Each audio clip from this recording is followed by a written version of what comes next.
cases are rising, and yesterday we reported 43,738 new cases across the UK, up 16% from the previous week. And they could go yet as high as 100,000 a day. We're also seeing greater pressure on the NHS. Across the UK, we're now approaching 1,000 hospitalisations per day. The NHS is performing with distinction, and I'd like to thank everyone who's working so hard to keep us safe. And we'll do what it takes to make sure that this pressure doesn't become unsustainable and that we don't allow the NHS to become overwhelmed. Deaths remain mercifully low, but they are still, sadly, over 100 a day. This pandemic is not over. Thanks to the vaccination programme, yes, the link between cases and hospitalisations and deaths has significantly weakened, but it's not broken. So we must all remember that this virus will be with us for the long term and that it remains a threat to our loved ones and a threat to the progress that we've made in getting our nation closer to normal life. We're looking closely at the data, and we won't be implementing our Plan B of contingency measures at this point. But we'll be staying vigilant, preparing for all eventualities, while strengthening our vital defences that can help us fight back against this virus. And today, as we approach this critical time for our nation's recovery, I wanted to bring you up to date with some of the work that we're doing to strengthen these defences as we learn to live with the virus. One line of defence is treatments, and I have some positive news to share today.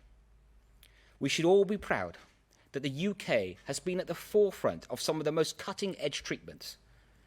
COVID-19 treatments have already had an amazing impact, and they're especially important for people who can't take vaccine for medical reasons or if they are immunocompromised. It was British scientists who led the clinical trial that discovered dexamethasone that can be an effective treatment for COVID-19, and it's already estimated to have saved some 1 million lives across the world.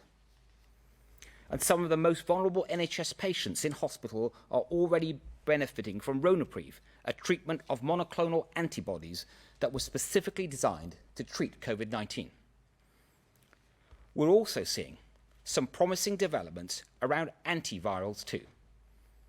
You see, antivirals work by targeting a virus at an early stage and disrupting the way the virus develops and multiplies. I'm pleased to announce that we have signed 2 landmark deals, securing hundreds of thousands of doses of 2 new antivirals from Pfizer and from Merck Sharp Dome. These antivirals have the potential to speed up recovery time and to stop infections from progressing. If these treatments get MHRA approval, then we can provide some of the most vulnerable patients with vital protection this summer. And I want to deploy them as quickly as possible. I'd like to thank everyone that's been involved in this, especially the Antivirals Task Force under the leadership of Eddie Gray, for everything that they've done to make this happen. And we'll keep working to secure even more of these incredible treatments so that we can continue to protect as many people as possible. This is great news, but we cannot be complacent when COVID-19 remains such a potent threat. Ever since our phenomenal vaccine program began last winter, we've been in a race between the vaccine and the virus. And although we're ahead in that race, the gap is narrowing. We've come so far thanks to the efforts of so many, but with winter ahead, we can't blow it now. So we're going to do everything we can to maintain our lead by strengthening our vaccination program as our primary line of defence. First, we'll redouble our efforts to encourage anyone who's eligible to take up the initial offer of a jab. there's almost 5 million people over the age of 16 that remain unvaccinated in the UK. It might be someone you know, a friend, a family member, a colleague. And if you do, tell them that it's never too late to come forward. So if you yet haven't had your jab, please take this huge step to protect yourself and to protect your loved ones. Second, we've extended the offer of a vaccine to more and more people, including young people aged between 12 and 15 years. And we'll be making it easier for them to get protected by opening up our national booking service so they can get their jab at our vaccination centres across the country as well as at school. Third, we've also started rolling out our booster programme, which is vital to keeping us safe over the coming months. Because although our vaccines offer powerful protection, we now know that the protection that you get from a COVID vaccine reduces materially over time, especially in older people who are at the greatest risk. And without delivering a top-up of protection through a booster dose, we will see a real-world impact. As well as this, COVID-19 mutates like any virus, and we're identifying new variants all the time. This includes a new version of the Delta variant, which is currently known as AY 4.2, and that new variant is now spreading.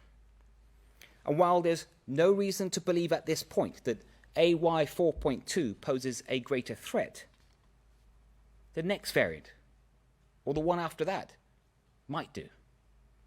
So we need to be ready for what lies around the corner.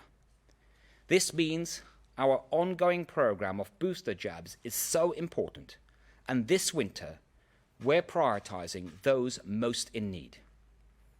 Today, we've reached a milestone of 4 million top-up jabs in England, but we need to get even more people protected.